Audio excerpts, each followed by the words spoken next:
lisan yang berbahaya adalah al-ghibah, yaitu ghibah, membicarakan aib orang.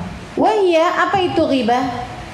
Dzikruka akhakal muslim, kamu menyebut tentang saudaramu sesama muslim, fi ghaibatihi, di saat tidak adanya dia. Jadi orang yang diceritain lagi nggak ada di situ, gitu ya. Itu namanya ghibah. Tapi yang diceritain bima yakrahuhu, dengan sesuatu hal yang dia nggak suka. Lau sami'ahu, kalau dia dengar. Kalau dia dengar dia nggak bakalan suka. Lain dengan nyebutin tentang orang lain tapi pujian. Nah, kalau pujian dia suka, begitu kan ya? Itu bukan ghibah namanya. Atau menyebutkan tentang hal yang dia nggak suka ataupun akan suka, biasa aja. Misalnya gitu kan, nyebutin tentang apa yang saya ucapkan gitu ya. Nah, itu sesuatu hal yang bukan ghibah juga namanya. Jadi ghibah ini menyebutkan sesuatu tentang orang lain, kalau dia dengar dia nggak suka, itu namanya ghibah. Sawa'un dzakartahu binaqsin, baik dengan kamu menyebutkannya dengan kekurangannya, fi dini, kekurangannya tersebut itu dalam agamanya, au badani, atau badannya, au ahli, atau keluarganya, au waladi, atau anaknya, hatta, sampai, fi masyati, dalam cara jalannya dia, wa thawbih, bajunya. Jadi yang diomongin bajunya nih, wasair ma yata'allaq bih, atau apapun yang ada kaitannya dengan orang tersebut.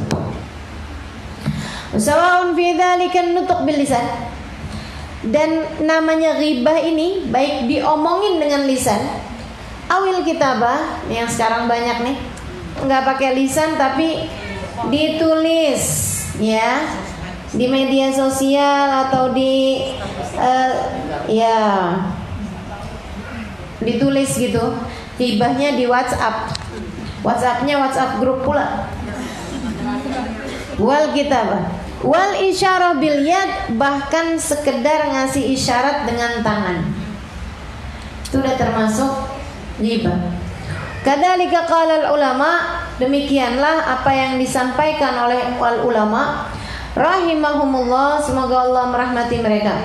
Mithlul Imam Al-Ghazali, demikian yang disampaikan oleh Imam Ghazali, wal Imam Nawawi, dan Imam Nawawi, wa ghairihima, dan selain daripada keduanya, selain dari Imam Ghazali, Imam Nawawi. Wal ghibatu muharramatun syadidatut tahrim, ghibah ini sesuatu yang diharamkan dengan keharaman yang sangat besar. Qala Allah Ta'ala, Allah Subhanahu wa taala berfirman, wala yaghtab ba'dukum ba'dha, janganlah sebagian di antara kalian menghibah orang yang lain. Ayuhibbu ahadukum an yakula lahma akhihi maitan fakarihtumuh, itu sama saja dengan seorang di antara kalian memakan bangkai daging saudaranya sendiri, pastilah dia tidak akan menyukainya. Fattaqullah, bertakwalah kalian kepada Allah. Innallaha tawwabur rahim, sungguhnya Allah Subhanahu wa taala tawwab, maha menerima taubat kalian, rahimun, dan maha menyayangi. Fasyabbahallahu ta'ala al-mughtab adh-dhalim biakil lahma akhihi al-muslim maita. Allah Subhanahu wa taala menyerupai orang yang berghibah, orang yang zalim dengan ghibah ini, dengan orang yang makan bangkai daging saudaranya sesama muslim. Wa nahi kadzalika dzamman wa zajran anil ghibah, tentu itu cukup bagimu untuk sebagai penghalang dan pencegahmu dari ghibah. Wa qad qala Rasul sallallahu alaihi wasallam, Nabi Muhammad alaihi wasallam mengatakan, kullul muslim 'alal muslim haram damu wa maluhu wa irduh, sesama muslim dengan orang muslim yang lainnya haram. Haram apanya? Haram darahnya untuk dibunuh, wa maluh, haram hartanya untuk dikuasai, wa irduh, dan haram harga dirinya untuk dilecehkan. Waqala alaihi salatu wassalam, bersabda Nabi Muhammad alaihi salatu wassalam, wallahu a'lam bissawab. Teman-teman sekalian saya muliakan, salah satu bahaya paling bahayanya mulut kita nih adalah dari bahayanya ghibah. Apa itu ghibah? Membicarakan aib atau membicarakan orang lain dengan sesuatu hal yang kalau dia dengar dia nggak bakalan suka.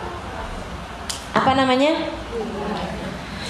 Membicarakan sesuatu dalam diri orang lain yang kalau dia dengar dia nggak suka. Dan itu bukan hanya aib dirinya aja, teman-teman sekalian.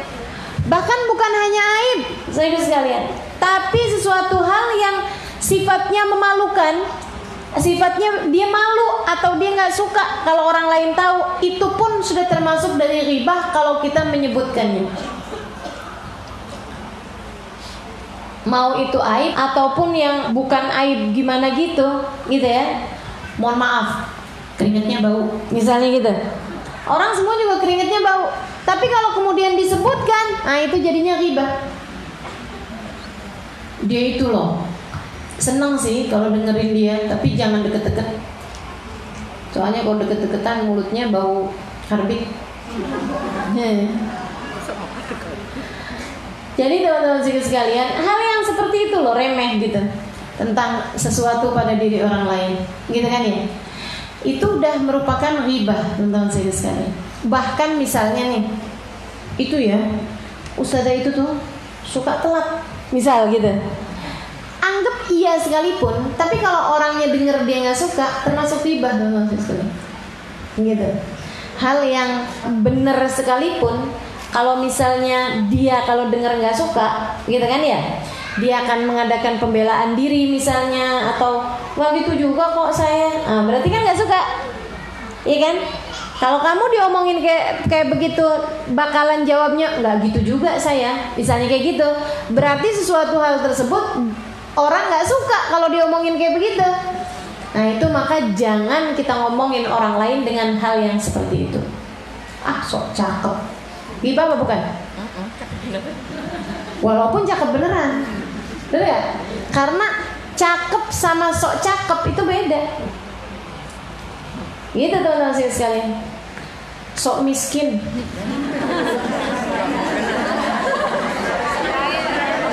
Hah? Sok miskin itu gimana tuh? Ghibah apa bukan? Bukan ghibah kayaknya ya kalau sok miskin ya. Sok kaya baru ghibah. Sok kaya tuh orang, gitu ya. Nah itu, sok miskin tuh orang. Kayak nggak pernah ya. Tapi kalau gini, udah miskin, sombong, tuh, itu ghibah maksudnya. Jadi teman-teman sekalian, ini sekecil apapun gitu, walaupun benar, kalau orangnya dengar itu dia nggak suka, itu termasuknya adalah bagian dari ghibah. Nah di sini Imam Al-Haddad menerangkan, katanya beliau walaupun perkara yang enggak dia sukai itu pada dirinya sendiri, agamanya itu tuh kan, dia tuh kalau sholat subuh suka telat, gitu. Misalnya hal yang benar sekalipun, suami saya saja kalau subuh suka telat, ghibah apa bukan? Ghibah apa bukan teman-teman? Ghibah. Tapi beneran ustazah, beneran. Iya beneran memang. Kalau kamu nggak beneran, kamu malah fitnah. Gitu. Waktu seorang sahabat nanya sama Nabi, Rasul, ghibah itu apa sih? Nabi terangkan, dzikrul akhakal muslim bima yakrah lahu sami'ah. Kata Nabi Muhammad, kamu cerita tentang seseorang sesuatu kabar yang kalau orang itu dengar dia nggak suka. Kalau saya beneran Rasul, kata Nabi, kalau kamu beneran, kalau kamu bohong, kamu malah fitnah namanya. Faqad buhta, kata Nabi Muhammad. Kamu berarti telah fitnah dia, buhtanun adzim. Na'udzubillah. Nah ini teman-teman sekalian. Jadi kalau dia ceritanya bener, malah ghibah. Kalau nggak bener namanya fitnah. Gitu kan? Serem banget nih kita. Udah mending nggak usah ceritain tentang orang lain deh. Karena kita kalau ceritain tentang orang lain itu nyerempet akhirnya kemudian jadi ghibah. Ngomongin tentang agamanya dia, gitu ya. Ini masa-masa sekarang orang cerita macam-macam. dia dapat berapa tuh dari si fulan? Itu pertanyaan tapi tuduhan. Betul apa enggak? Betul kan? Itu pertanyaan sebenarnya. Dia dapat berapa ya dari si fulan? Gitu kan? Pertanyaan apa tuduhan? Sebenarnya pertanyaan atau pernyataan? Pertanyaan sebenarnya, bukan pernyataan. Tapi dengan kamu ngomong seperti itu, akhirnya jadinya jatuhnya sebagai sebuah tuduhan. Dan tuduhan itu, kalau ternyata iya dia dapat sesuatu dari orang tersebut, itu dia jatuhnya sebagai ghibah, teman-teman sekalian. Karena orangnya kan belum tentu mau disebutin seperti itu, gitu kan ya. Nah kalau kemudian ternyata dia itu enggak dapat sesuatu dari orang tersebut, misalnya gitu, jatuhnya adalah fitnah. Serem, dah mending nggak usah banyak ngomong kita. Apalagi nih perempuan nih, di mana-mana ya, nggak perempuan nggak susah ya. Kalau orang laki kebanyakan kan sebenarnya ngerti gitu kan. Kita nih kan perempuan nggak banyak ngerti juga aslinya. Urusan politik kita ngerti apaan coba? Gak banyak ngerti, ikut-ikutan doang. Udah ikut-ikutan doang. Yang paling banyak dosanya kan ogah kita. Betul gak? Udah gak dapet apa-apa, paling banyak dapet dosanya. Serem bener. Ya Allah, ya Allah. Dah, pokoknya kita gak usah kebanyakan ngomong-ngomong yang macem-macem, yang akhirnya kemudian jadi hal yang gak baik, teman-teman sekalian. Jadi hal yang gak baik. Memang mesti pinter-pinter jaga lisan. Udah gak usah banyak-banyak ngomong deh. Yang paling selamat emang di zaman-zaman sekarang ini man lazimas sukut. Orang yang banyak diamnya. Banyak diamnya. Itu yang paling banyak selamat. Zaman-zaman seperti sekarang yang paling selamat adalah yang paling banyak diam. Gak usah kebanyakan ikut-ikutan ngomong ini ngomong itu, yang akhirnya malah jadi bikin dosa, teman-teman sekalian. Binaksin fidini, dalam agamanya dia, au badani, atau dalam badannya dia. Ada kekurangan di badannya, gitu ya. Baik badannya dia, atau agamanya dia, au ahli, atau pada keluarganya. Dia tuh ya, ibunya rajin pergi pengajian, anaknya sholat aja kagak. Itu kalau benar anaknya nggak sholat, kamu ghibah, teman-teman sekalian. Kalau anaknya ternyata sholat, berarti kamu telah fitnah. Dan fitnah ini katanya Nabi Muhammad, al fitnatu asyaddu, fitnah lebih jahat daripada pembunuhan. Benar-benar banget tuh, asli ya. Fitnah tuh seringkali lebih jahat daripada pembunuhan. Difitnah bersama dengan perempuan, muncul videonya, kan begitu ya? Padahal nggak ada kayak begituan. Masya Allah, teman-teman sekalian, itu pembunuhan karakter namanya. Sampai bikin orang jadi masuk penjara, fitnah padahal. Sampai bikin orang jadi keadaannya susah, fitnah padahal. Bahayanya luar biasa. Mudah-mudahan Allah selamatkan kita semuanya, insya Allah. Amin ya rabbal alamin. Fitnah di dalam agamanya, au badani, atau dalam badannya. Teman-teman sekalian, apalagi kalau kemudian yang diomongin fitnahnya yang nggak tanggung-tanggung kayak gitu ya. Nengokin anak, kemudian bilang, wah cantik ya, tapi kok nggak mirip ya sama bapaknya.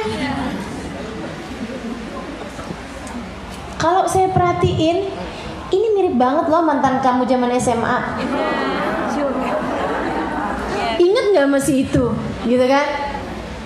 Omongannya kedengeran sama suaminya. Kamu keluar, suami istri berantem. Kenapa gitu mesti kayak gitu? Ya Allah, inna lillahi wa inna ilaihi raji'un. Hati-hati teman-teman saya sekalian. Hati-hati sama omongan. Emang dah yang paling-paling. Omongan tuh ya, andai enggak fitnah, andai enggak ghibah, andai enggak namimah, bikin orang sebel satu sama lain, atau bikin sedih. Ini yang katanya Allah kepada Nabi Muhammad, fala yahzunka qauluhum. Wahai Rasul, jangan pernah mau dibuat sedih disebabkan ucapan orang-orang munafik. Gitu kan? Ada omongan-omongan tuh yang bikin sedih. Ustadzah tuh ngajar ke sana kemari ya. Tapi jamaah ustadzah itu, mereka tuh kayak kalau depan ustazah, kalau di luaran kata-kata yang seperti itu, dia lagi nggak ghibah saya, dia nggak lagi ghibahin saya, dia lagi ngibahin jamaah majelis saya, kan begitu ya? Bukan saya yang digibahin, tapi saya dengarnya sedih, teman-teman. Saya dengarnya sedih. Oh ya Allah, jadi nggak manfaat ya saya selama ini ngajar, kan gitu, kan gitu. Saya suka ngeliatin gitu ya jamaah ustadzah tuh kayak yang gimana gitu. Ustadzah tahu nggak si itu tuh kemarin baru habis rebut lakinya orang tuh. misal nggak ada, ini nggak ada. Saudaraku sekalian saya muliakan, yang lagi digibah bukan saya, yang lagi digibah bukan saya. Saya adalah yang mendengarkan ghibah tersebut, tapi saya sedih dibuatnya. Kan begitu ya? Kenapa saya sedih dibuatnya? Ya karena saya jadi merasa tidak berguna, saya jadi tidak bermanfaat gitu. Hati-hati teman-teman sekalian, hati-hati. Bahkan ketika ada yang misalnya ngejelekin teman saya gitu ya, saya sedih dengernya. Sekalian, kenapa sayanya jadi sedih gitu? Karena kan saya jadi ngerasanya ya Allah, kesian bener sih, kesian bener kan gitu teman-teman sekalian. Jangan ngomongin sesuatu yang kemudian akhirnya bikin sedih orang lain ketika mendengarnya. Terus kadang-kadang enggak bikin sedih juga, tapi sekedaran kepo. Tahu kepo nggak? Fudul gitu. Saya ngeliatin nih ya, saya buka TV gitu, saya ngeliatin ya Allah, wartawan ya fudulnya. Kecelakaannya berapa hari yang lalu, sampai keluarganya kenapa, yang dikirimin terakhir WhatsApp-nya isinya apa, dibuka semuanya. Ya Allah, segitu fudul-fudulnya gitu, segitu penuh dengan pengen taunya sama apa-apaan yang terjadi itu ya. Dan kenapa juga gitu, kitanya itu loh nontonin kayak pengetahuan itu penting, padahal nggak juga penting. Yang penting itu kalau kamu doain mereka, yang nontonin, yang ini. Saya nggak yakin orang-orang itu akan mendoakan, akan bacain Fatihah setiap kali dengerin namanya yang disebutin yang meninggal Fatihah. Siapa di antara kita yang begitu?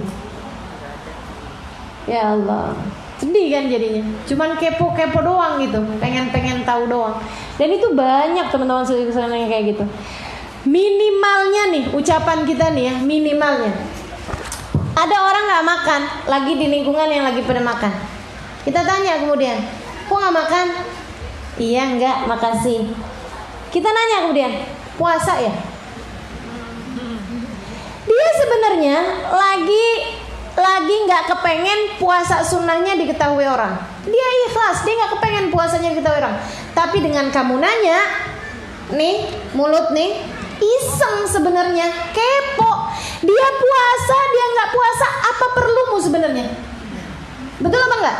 Tapi kita nih kan suka yang nggak enak kalau nggak ngomong. Ini dia nih teman-teman, penyakit kita nih. Banyak bener penyakitnya nih ya. Kepo kita, pengen tahu kita, fudul kita, iseng kita, nggak ngamalin yang katanya Nabi tarkuhu malayakni. Kalau kamu nggak perlu nggak usah diomongin, gitu kan? Kata Nabi gitu kan? Sempurnanya Islam seseorang ketika kamu bisa jadi orang yang kalau nggak perlu kamu jangan kerjain, kalau nggak perlu kamu jangan omongin, gitu. Itu sempurnanya Islam kita, kata Nabi Muhammad SAW. Nah kita nih memang nggak sempurna sebagai orang Islam nih, makanya masih suka iseng teman-teman saya sekalian. Kita nanya, kenapa nggak makan puasa ya? Kalau ternyata dia nggak puasa sih nggak masalah, nggak, cuman lagi nggak enak aja perutnya, gitu kan? Misalnya gitu. Itu pun biasanya kita masih terus kepo lagi. Pertanyaannya, lagi kenapa perutnya? Sakit apa? Oh panjang gitu. Sekalian saya muliakan. Itu ya, kalau misalnya dia nggak puasa, tapi kalau sebenarnya dia puasa sunnah, nggak kepengen orang tahu sebenarnya. Bingung dia. Kalau dia mau bilang enggak, bohong dosa. Kalau dia bilang iya, ada dua kemungkinan. Antara dia riya, begitu kan? Antara dia tetap ikhlas. Kalau dia riya, dia merasa senang, iya dong, saya puasa. Habis pahalanya. Habis pahalanya teman-teman. Laparnya dia dari pagi sampai maghrib habis. Kalau dia pamer, dia senang bilang bahwa dia puasa, gitu kan? Habis. Kalau dia ikhlas, enggak ada urusan dia. Orang lain mau tahu dia puasa, dia enggak. Dia puasa karena Allah Subhanahu wa taala. Itu yang asalnya pahala dia 70 kali lipat karena sembunyi-sembunyi, jadi ketahuan orang lain jadi 1 pahalanya. Sebab pahala yang rahasia selalu 70 kali lipat dibandingkan dengan pahala yang terang-terangan.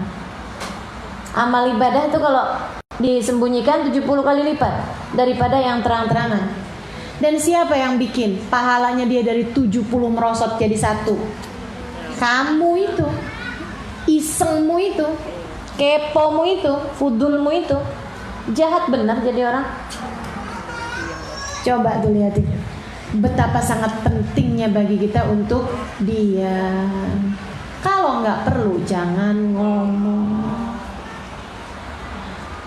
Kata Nabi Muhammad, man kana minkum yu'minu billahi wal yawmil akhir falyakul khairan aw liyasmut. Kalau kamu beriman, kamu pasti bakalan memilih untuk berbicara baik atau diam. Pilihannya itu. Bicara baik yang udah pasti baik atau diam. Sedikit sekalian saya muliakan, para kekasih Allah, para ulama-ulamanya Allah Subhanahu wa taala, begitu banget tuh mereka. Begitu banget. Makanya salahnya enggak banyak. Makanya bahkan di antara mereka enggak berbuat salah, enggak berbuat dosa. Enggak berbuat salah, teman-teman sekalian. Dosa sih udah enggak. Salah pun enggak mereka. Kenapa? Karena mereka jagain lisan. Sedikit sekalian saya muliakan, ada Imam An-Nawawi alaihi ridwanullah. Didatengin orang lain. Terus orang itu nanya, Imam, orang kalau bunuh orang, dia taubat, apakah taubatnya diterima sama Allah? Imam Nawawi diam, kemudian jawab. Kata Imam Nawawi, iya, taubatnya diterima sama Allah. Allah Subhanahu wa taala bilang, innallaha yaghfir an yushraka bihi, innallaha la yaghfir an yushraka bihi wa yaghfiru ma duna dzalika liman yasha. Dosa yang tidak terampuni di sisi Allah adalah dosa musyrik kepada Allah, dan Allah mengampuni dosa selain daripada itu. Baik Imam, jalan dia. Masih di majelis itu juga teman-teman saya sekalian, datang orang lain lagi. Imam, kalau ada orang bunuh orang, kemudian dia taubat, apakah taubatnya diterima sama Allah? Enggak. Kata Imam Nawawi, enggak diterima taubatnya sama Allah. Sebab Allah Subhanahu wa taala bilang, "Wa may yaqtul mu'minan muta'ammidan fajazaohu jahannam khalidan fiha." Siapa yang membunuh orang muslim, maka balasan dari Allah baginya adalah api neraka jahanam dan dia kekal di dalamnya. Baik Imam, keluar. Yang bingung muridnya. Pertanyaannya sama, jawabannya beda. Dua-duanya bawa hadis, bawa dalil, bawa ayat untuk membenarkan pernyataan tersebut. Nanya mereka kepada Imam An-Nawawi, Imam, kenapa bisa kami dengar pertanyaan sama, jawabannya berbeda? Kata Imam Nawawi, yang mana? Tuh tadi pertanyaan mengenai orang bunuh orang. Kata Imam Nawawi, yang pertama datang orang yang telah membunuh orang lain dalam keadaan menyesal, penuh taubat kepada Allah. Dia datang padaku dari jauh, kata Imam Nawawi, sengaja mau mempertanyakan adakah taubatnya diterima oleh Allah Subhanahu wa taala. Maka aku jawab seperti itu. Yang kedua, kata Imam Nawawi, punya rencana membunuh orang tapi takut. Apakah apabila saya membunuh orang, kemudian saya bertaubat, apakah Allah berkenan untuk menerima taubat saya? Nggak diterima sama Allah. Allah bilang, wa man yaqtul mu'minan muta'ammidan fajaza'u jahannam khalidan fiha. Tuh teman-teman saya sekalian, muridnya baru ngerti, oh ya Allah, bukan hanya sekedar ilmu yang diperlukan untuk menjawab masyarakat, untuk ngomong sesuatu yang baik itu tadi, falyakul khairan tadi itu. Bukan hanya sekedar ilmu, apalagi kalau belum jelas ilmunya. Coba kebayang kalau itu dibalik. Sama orang pertama Imam Nawawi bilang, wah, dosa kamu gak akan diterima sama Allah, taubat kamu gak akan diterima sama Allah, dosa kamu gak bakal diampuni. Dia pulang dalam keadaan putus asa. Dan kepada yang kedua, kalau Imam Nawawi kemudian bilang sama dia gitu, wah, Allah ampuni dosa kamu, pulang dia udah tajemin pisau, kan begitu, tajemin pedang. Nah ini para ulama-ulamanya Allah, mereka melihat dengan cahaya Allah, mereka berbicara dengan cahaya Allah, sehingga yang disampaikan adalah kebenaran. Kesalahan kita ini teman-teman sekalian, salahnya lisan nomor satu dah. Nih sumber segala kesalahan lisan yang lain, berbicara dari maumu, berbicara dari hawa nafsumu, berbicara dari keinginanmu. Itu salahnya kita. Makanya yang keluar ghibah, makanya yang keluar namimah, makanya yang keluar fitnah, makanya yang keluar kata-kata kotor, makanya yang keluar kata-kata kasar, makanya yang keluar kepo, fudul, makanya yang keluar akhirnya bikin pahalanya orang jadi turun, merosot dari 70 jadi 1, gara-garanya kita ngomong dari hawa nafsu. Kalau kita berbicara, sebelum bicara kita pikiri, sebelum berbicara kita cermati, sebelum ngomong sesuatu kita nanya sama Allah, ya Allah bimbing, ya Allah bimbing. Gak bakalan banyak salahnya. Kayak ulama-ulama kita itu. Imam Asy-Syafi'i tanya sama orang, Imam, saya kalau lagi puasa kemudian cium istri lagi puasa, hukumnya apa? Kayak Imam Syafi'i gak batal. Makasih Imam. Datang lagi di majelis yang sama, Imam, cium istri lagi puasa batal. Hati-hati. Orang heran, nanya, kenapa bisa pertanyaan sama jawaban beda Imam? Kata Imam Syafi'i, yang pertanyaan pertama itu dan yang kakek-kakek dia.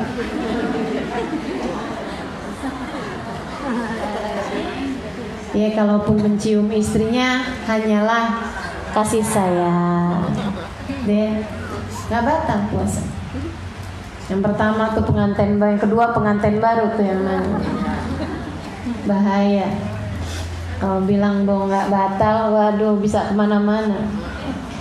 Nah ini bisa jawab dengan sesuai keperluan, sesuai kebutuhan orang. Kenapa? Karena mereka berbicara bukan dari hawa nafsu, bukan mau pamer ilmu, bukan mau ngajak orang lain debat.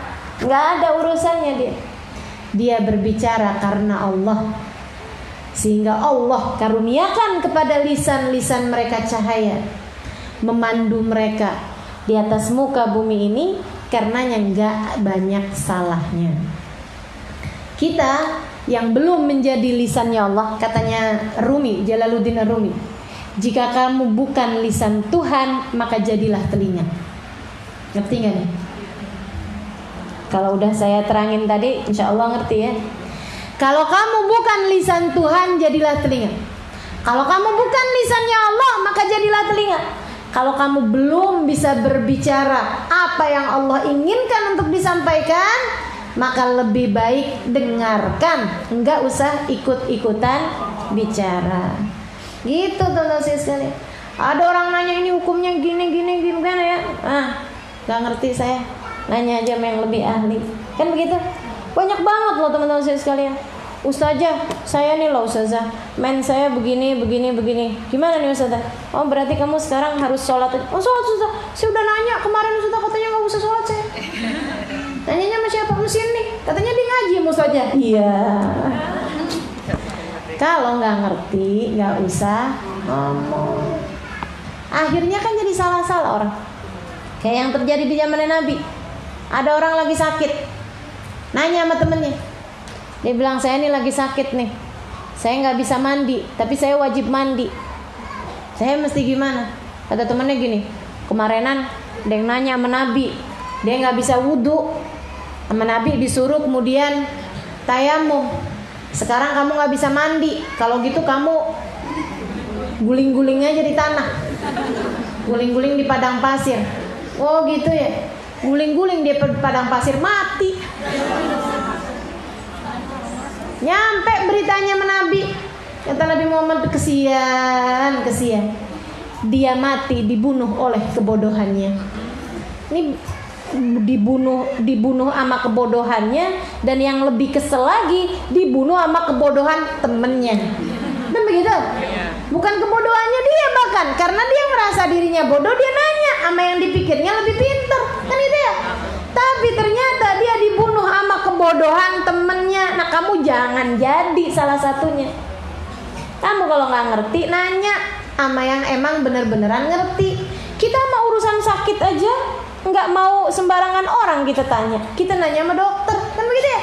Apalagi urusan beragama, teman-teman sekalian. Jangan nanya yang sama orang sembarang, nanya sama yang emang lebih ngerti. Dan kalau kamu nggak ngerti, ditanya sama orang, jangan jawab. Satu lagi kayak begitu, nanya sama temennya, saya semalam ngimpi perut saya gede terus meledak. Takwilnya apa ya? Ini ya, suka ngomentarin set ada di pikiran, kemudian ngomentarin, itu juga suatu hal yang berbahaya, teman-teman sekalian. Jangan suka nyeletuk perkara yang akhirnya kemudian nggak benar gitu. Kita kalau apa-apa mesti pinter emang jagain lisan. Teman-teman sekalian, dia ngomong kayak gitu sama temennya nih. Sama si temennya dibilang, oh kamu bakalan meninggal dunia karena sakit perut. Sok tahu. Dia kemudian ketemu Nabi hari itu. Dia nanya sama Rasul, ya Rasul, Alaihi ra'aitu kata tadi malam Rasul saya ngimpi begini. Nabi nanya, sudahkah kamu ceritakan ini kepada orang lain? Udah Rasul, saya ketemu sama Fulan bin Fulan, saya cerita. Kan gak pinter jaga lisan, galak diceritain sama orang. Tadi malam saya ngimpi ini, tadi malam saya begini, diceritain semua. Saudara sekalian, katanya Nabi Muhammad SAW, itu kalau gitu jadi begitu. Yang udah diceritain sama teman kamu itu. Karena sesungguhnya mimpi itu seperti burung, dia tidak akan jatuh kecuali ditembak. Mentakwilkannya berarti menembaknya. Mentakwilkannya berarti menjadikan burung tersebut terjatuh. Jangan jadi orang yang sok tahu. Sok tahu jangan, kepo jangan, enggak? Ngomongin orang jangan, fitnah jangan, komentar yang enggak bagus jangan. Jadi mestinya kayak gimana dong? Mestinya jangan bicara dari hawa nafsu. Kalau mau ngomong mikirin dulu. Orang yang berakal berpikir baru bicara. Orang yang bodoh bicara dulu baru habis itu mikir. Ya nyesel, tadi kenapa ngomong gitu ya, nyesel. Biar gak banyak nyeselnya kita dalam kehidupan, berusahalah untuk jaga lisan. Semoga Allah jaga lisan kita. Amin ya rabbal alamin. Badannya atau keluarganya. Orang tuh, teman-teman sekalian, kamu kalau jelekin saya, walaupun aslinya jelek, diomongin gitu di luar, misalnya sesuatu hal yang buruk diomongin di luar, walaupun nggak ngaruh sama apa yang saya ajarin, sekedaran misalnya gitu, Ustaz Halimah kok bisa ya, saudara-saudaranya mancung semua, dia kenapa kagak mancung ya, misal gitu. Sedikit sekalian yang saya muliakan, itu ya sesuatu hal yang kalau saya dengar mungkin saya akan sedih. Ya kok bisa ya ampun. Umi saya lagi hamil, pengen apaan yang idamnya ya? Kok bisa nggak mancung sendiri? Misalnya gitu kan. Sedikit sekalian saya muliakan. Tapi dengan kamu ngomongin saya, yang sedih bukan cuma saya. Betul apa enggak? Umi saya sedih, abah saya sedih, saudara saya sedih, kakak adik saya sedih, teman-teman saya sekalian. Betul apa enggak? Termasuk suami saya sedih. Betul apa enggak? Suami saya sedih. Enggak cuma suami saya, mertua saya juga sedih. Iya, mantu saya sian bener, hidungnya kemana tuh? Teman-teman saya sekalian, coba tuh kebayang, dengan kamu jelekin seseorang, yang sedih bukan cuma dia. Kamu berbuat salah bukan cuma sama dia, tapi sama orang tuanya, sama anak-anaknya, sama saudara-saudaranya, sama suaminya, sama mertuanya, sama ipar-iparnya. Begitu banyak orang yang kamu buat sedih hatinya dengan ucapanmu tersebut. Teman-teman saudaraku sekalian, pikirin itu. Sebelum jelekin orang, pikirin betapa banyaknya hati orang-orang yang tersedihkan dengan ucapanmu tersebut. Saudaraku sekalian saya muliakan, bahkan katanya beliau bukan cuma jelekin dia, jelekin badannya atau agamanya, tapi jelekin keluarga, berarti juga jelekin orang tersebut juga, kan ikutan sedih juga. Wawaladu atau anaknya. Bahkan nih teman-teman sekalian, jelekin binatang ternak. Kalau ada orang punya binatang ternak, jelekin binatang ternaknya aja termasuk ghibah. Binatang peliharaan. Nih, ada orang pelihara kucing, kita jelek-jelekin kucingnya, itu termasuk ghibah. Lihatin nggak kucingnya tuh kurapan, misal gitu ya, misal cunya gak telat. Saya kemarin mainan kucingnya, tahu-tahu saya begitu makan mules perut saya, kayaknya ada bakterinya tuh kucingnya, misal gitu teman-teman sekalian. Itu tuh kamu ngomongin kucing, tapi kamu sedang berghibah namanya. Gibahin siapa sih ngomongin kucing kok? Gibahin pemiliknya. Karena yang sedih dengan ucapanmu tersebut, yang gak suka mendengarnya adalah pemiliknya, teman-teman saya sekalian. Gitu. Itu termasuk ghibah juga. Kamu jelekin buku saya, berarti jelekin saya. Kamu jelekin tulisan saya, berarti jelekin saya. Kamu jelekin teman-teman saya, berarti jelekin saya juga. Kamu jelekin sahabat-sahabat saya, berarti jelekin saya juga. Makanya teman-teman saya sekalian, orang yang jelek-jelekin sahabat Nabi Muhammad, dia sedang kurang ajar sama Nabi Muhammad. Orang yang ngata-ngatain Sayyidina Abu Bakar, orang yang ngata-ngatain Sayyidina Umar, berarti dia telah berbuat hal yang tidak baik, bukan hanya kepada kedua sahabat tersebut, akan tetapi kepada Nabi besar Muhammad. Itu sama aja kayak lagi nuduh Nabi kok bisa ya temenan sama orang gak baik, kan begitu? Nabi kok bisa ya gak bisa ngedidik orang dengan baik, kan sama aja kayak gitu. Orang yang berani berkata sesuatu hal tentang Sayyidah Aisyah misalnya, dia sama aja dengan sedang berkata yang tidak baik tentang Nabi besar Muhammad. Kenapa? Istrinya Nabi. Kamu jelekin istrinya sama aja dengan jelekin suaminya. Betul apa enggak? Makanya teman-teman saya sekalian, sejelek-jelek orang yang jelek adalah orang yang jelek-jelekin suaminya. Orang tuh kalau jelekin suami kita, orang jelekin suami saya, sama aja kan lagi ngatain saya juga. Kok bisa sih? Misalnya orang itu segitu baiknya dia bisa punya suami kayak begitu, kan begitu namanya? Iya kan gitu ya? Sebab orang itu ketika suami istri kan kayak jadi satu gitu loh. Betul apa enggak? Kalau kemudian dia orang lain jelekin suami kita, membuat kita sakit hati, nah kebayang gimana kalau kitanya yang jelekin suami kita? Itu kan sama aja dengan menjelekin diri sendiri. Betul apa enggak? Makanya hati-hati teman-teman sekalian, jangan sampai kita jadi orang yang malah justru akhirnya membuka aib diri kita sendiri dengan kita membuka-buka aib keluarga kita. Suamimu bagian dari dirimu, anak-anakmu bagian dari dirimu, saudara-saudarimu, kakak adikmu bagian dari dirimu. Yang itu ya? Orang tuamu bagian dari dirimu, mertuamu bagian dari dirimu, menantumu bagian dari dirimu. Maka teman-teman sekalian, majlismu bagian dari dirimu, Ustadzahmu bagian dari dirimu. Kan begitu? Jadi kalau kemudian ada orang jelek-jelekin ustadzahmu, kamu ikut sakit hati apa enggak? Sakit hati.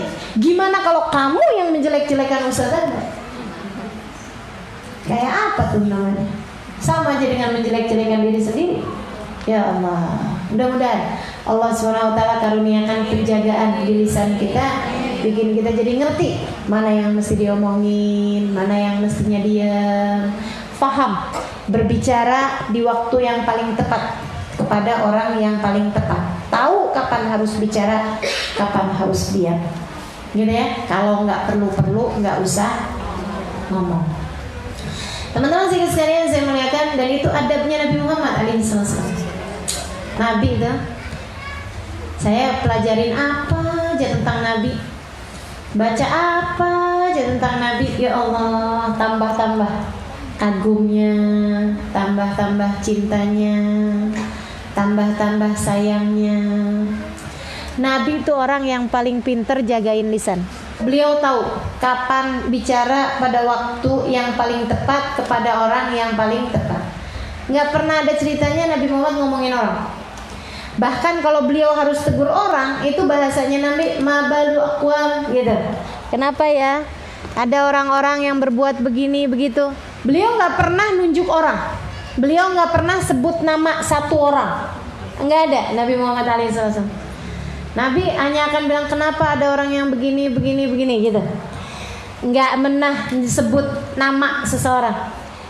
Semua ucapan Nabi adalah hadis. Ingat gitu ya? Dan kamu dapetin hadis semuanya, nggak ada tuh yang jelek-jelekin orang. Alaihi salatu wassalam. Cakep bener Nabi Muhammad berbicara.